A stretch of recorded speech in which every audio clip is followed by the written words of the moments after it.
नमस्कार साथियों, स्वागत है आपका मेरे YouTube channel electric guide and tips पर। आज इस वीडियो में हम देखेंगे इंडस्ट्रियल ऑटोमेशन क्या होता है। इंडस्ट्रियल ऑटोमेशन में RLC, PLC, HMI और स्काडा क्या होता है। तो इस वीडियो में इन सभी के बारे में एकदम सरल तरीके से समझेंगे। जो लोग प्लांट, रिफाइनरी या इंडस्ट्री में जॉब करते हैं उनके लिए ये वीडियो बहुत ही इंटरेस्टिंग और इम्पोर्टेंट होने वाला है, इसलिए वीडियो को एंड तक जरूर देखिए। अगर आपको वीडियो में बताई जानकारी पसंद आए तो वीडियो को लाइक और कमेंट करें। अगर आप चैनल पर नए हैं तो सब्सक्राइब का बटन दबाकर बेल आइकॉन बटन दबाना बिल्कुल ना भूलें। तो चलिए वीडियो में सबसे पहले बात करते हैं इंडस्ट्रियल ऑटोमेशन की कि ऑटोमेशन क्या होता है। ऑटोमेशन का मतलब होता है किसी काम को इंसानों द्वारा मैनुअली ना करके साइंस और टेक्नोलॉजी की सहायता से ऑटोमेटिक मशीनों द्वारा करवाना ही ऑटोमेशन कहलाता है। जैसा कि आपने कई जगह देखा होगा, बड़ी बड़ी फैक्ट्रियों में प्रोडक्शन से लेकर पैकिंग तक का पूरा काम मशीनों द्वारा ऑटोमेटिक किया जाता है। लेकिन हम 30-40 साल पहले की बात करें तो ज्यादातर काम मैनुअली यानी इंसानों द्वारा किया जाता था। उसको बोलते हैं मैनुअल इंडस्ट्रियल वर्क। जैसे कि आप देख सकते हैं, इस लेथ मशीन पर ये आदमी मैनुअली कुछ काम कर रहा है और इस मशीन को वो अपने हाथों से चला रहा है। इसके अलावा भी मैनुअली वर्क के बहुत सारे उदाहरण हैं। जैसे किसी फैक्ट्री में इंसानों द्वारा सामान लोडिंग और अनलोडिंग करना हो,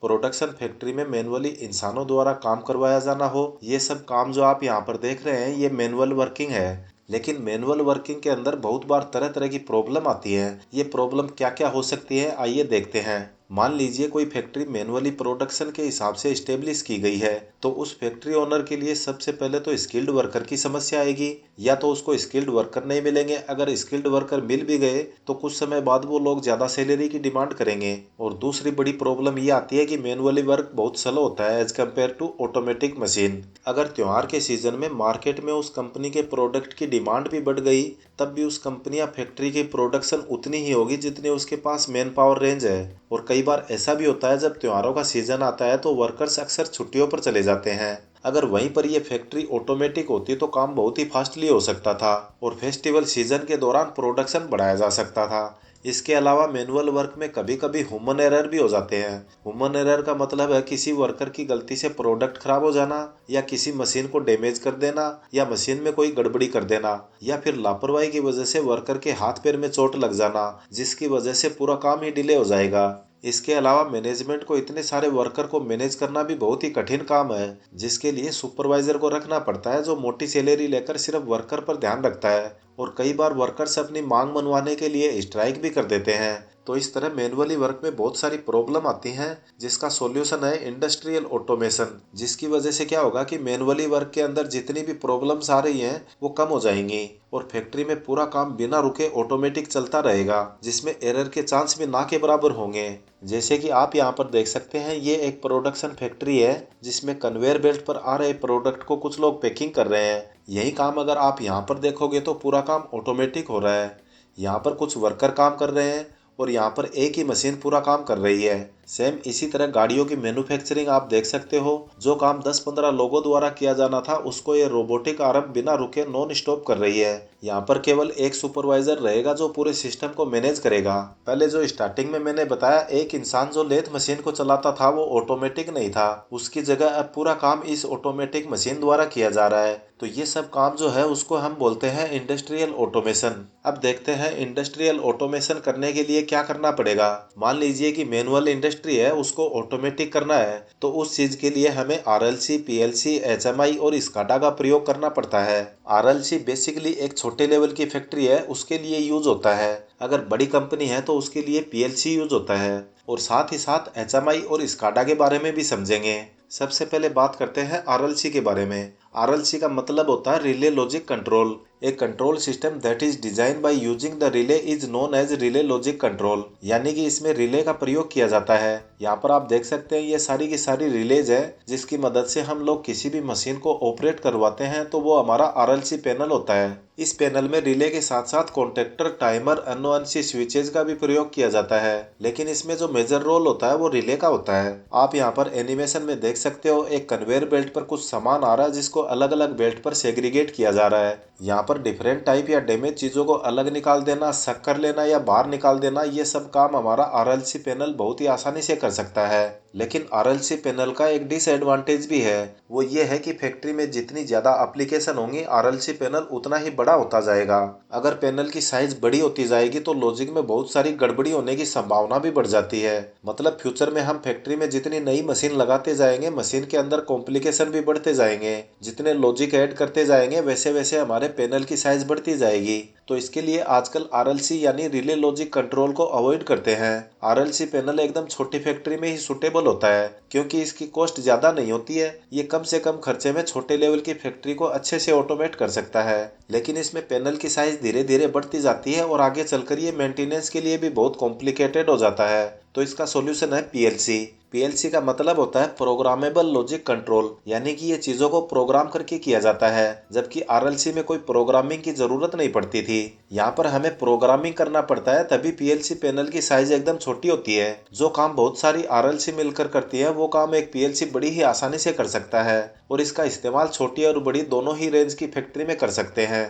चलिए इसको और थोड़ा डिटेल से जान लेते हैं कि पीएलसी पैनल के अंदर कौन कौन सी चीजें लगी होती हैं। तो इसमें सबसे इम्पोर्टेंट चीज है वो है हमारी पीएलसी, और उसको प्रोग्राम करने के लिए हम इस टाइप का प्रोग्रामिंग का यूज करते हैं। इसे हम लेडर लॉजिक प्रोग्रामिंग भी बोल सकते हैं। ये प्रोग्राम बनाकर हम पीएलसी के अंदर डाउनलोड करते हैं, जिसके जरिए पीएलसी काम करता है। पीएलसी कैसे काम करता है, तो देखिए पीएलसी में जितनी भी इनपुट डिवाइस लगी होती हैं उन सब का लॉजिक लगा के, यानी इनपुट सिग्नल लेके आउटपुट डिवाइस को कंट्रोल करता है, या फिर आउटपुट में जितने सेंसर है उसके जरिए हम इनपुट के सिग्नल को कंट्रोल करते हैं। तो ये सारा का सारा काम पीएलसी बहुत ही आसानी से कर लेता है, जिसकी वजह से इंडस्ट्री में पूरा काम ऑटोमेटिकली एक ही जगह पर बैठकर किया जा सकता है। या फिर कोई मैन्युफैक्चरिंग फैक्ट्री हो जहाँ पर रोबोट लगे हों, तो वहाँ पर भी पूरा काम रोबोटिक आराम से करवाया जा सकता है, जिसके लिए ज्यादा मैन पावर की जरूरत नहीं पड़ेगी। तो इस तरह की यूनिट में जहाँ 200-300 आदमियों की जरूरत पड़ती थी, उस यूनिट को सिर्फ एक आदमी कंट्रोल कर सकता है। आपने रिफाइनरी प्रोजेक्ट में देखा होगा कि एक ऑपरेटर पूरी एक यूनिट को अकेला ही मॉनिटरिंग और कंट्रोल करता है।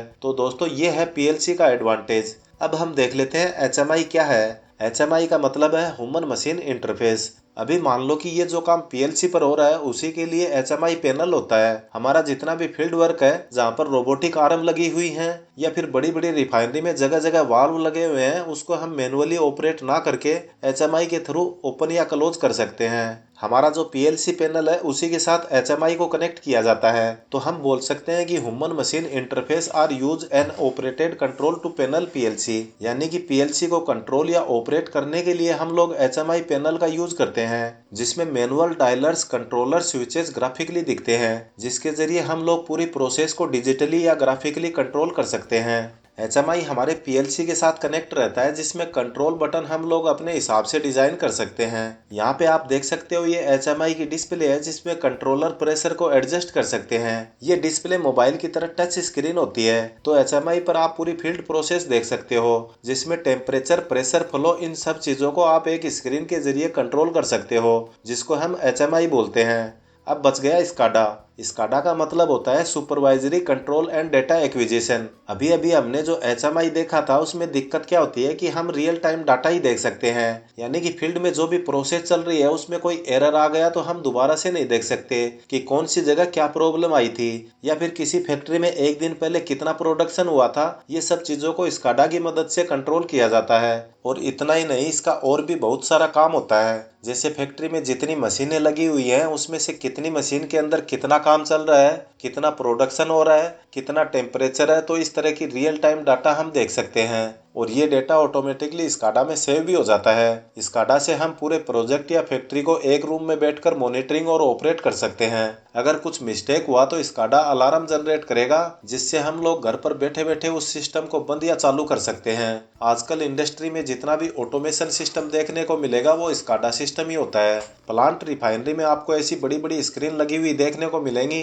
जहाँ सुपरवाइजर डिस्प्ले में पूरे प्रोजेक्ट की प्रोसेस को संभालते हैं। जो काम पहले 500-600 लोग मिलकर करते थे वो काम अब 1 या 2 सुपरवाइजर कर लेते हैं। तो ये सब स्काडा की मदद से संभव हो पा रहा है। इसके थ्रू फैक्ट्री मालिक रियल टाइम डाटा घर बैठे बैठे भी देख सकता है कि आज कितना प्रोडक्शन हुआ है, एक वीक का कितना प्रोडक्शन हुआ है, उसको बाद में एनालाइज भी कर सकता है। तो दोस्तों उम्मीद है वीडियो में बताई जानकारी आपको पसंद आई होगी।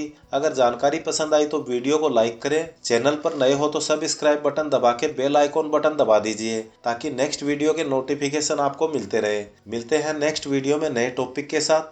Thanks for watching this video.